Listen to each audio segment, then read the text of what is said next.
Біз сол кездері ағамызбен бірге тұрдық. Жаз, ыстық және қан сорғыш мазалар. Ағамның аты Рома. Біз екеуміз де атеистпіз және Құдайға сенбейміз. Тек шайтанға. Ол кезде жаңбырлы маусым болды. Бір апта бойы жаңбыр жауды. Түн келді. Біз әдеттегідей ұйықтауға шешім қабылдадық.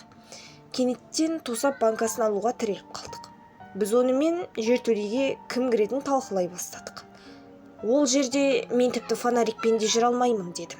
Төменге түсуден өз еркіммен бас тарттым. Ал онда бірге жүр. Мені Рома көндірді. Алайда жоқ, бәрібір бармаймын. Мен көрпенің астына кіріп, оны төменге жібердім.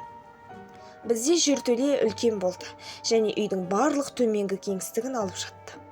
Онда тек егеуқұйрықтар ғана емес, тарақандар да жүрді. Біздің естуіміз бойынша ата-анамыз бір кездері фашистер соғысқа аттанған жер учаскесін алды. Тіпті кейде жертөлеге көтерілгенде біз қаңқалы немесе рейх сарбаздарының басқа қалдықтарын табудан әбден септігіміз болатын. Рома ұзаққа кетті. 5 минут. Одан кейін 10 минут. Мен әдеттегідей шешім қабылдадым. Ол әрдайым жасырынып мені қорқытқанды қалайтын. Өйткені ол бұл істі өте жақсы көретін. Мен өзім шешімімді қабылдап, екінші фонарикті алып төменге түстім. Онда жарық болмады. Сондықтан фонарикті қолдануға тура келеді. Әлдене бар секілді. Кенеттен бөлменің соңындағы сөреден бір нәрсе түсіп кетті. Ағамды көргендей болдым. Және ол өзінің әдеттегі әдетімен банканы сындырды деп ойладым. Мен оны шақырдым. Рома. Мен ағамды шақырып айқайладым. Ол жауап бермеді. Дим, алхаре түйреу. Жүрегінде бір нәрсе бар. Мұнда көлеңке жоғалып, артқы жағымда әлдененің сыбдыры естілді. Артымда ешкім болмады. Тістерімнен қарғысатқаннан кейін мен Романы іздеп төменге қарай жүрдім. Артқы жағы кірпішпен жабылған, сонымен қатар әлде тормен қапталған болатын. Мен дәлізге қарай бет алдым.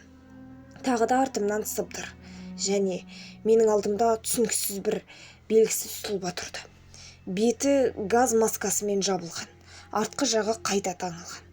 Газ маскасының төменгі жағында қанның аққанын байқадым. Мен қатты қорқып айқайладым, бірақ жаратылыс мені секіріп, мені еден кетіреді. Маған қарап, жаратылыс басын бүйіріне еңкейтіп, мен бетіме жақындады. Мен бетімді бұруға тырыстым, бірақ жаратылыс маған мүмкіндік бермеді.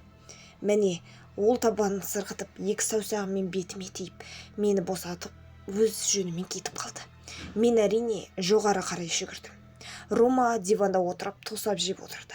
Содан бері біз жертөлеге бармадық. Бұл оқиғаны мен ата-анама айттым, бірақ та олар бізге сенбеді.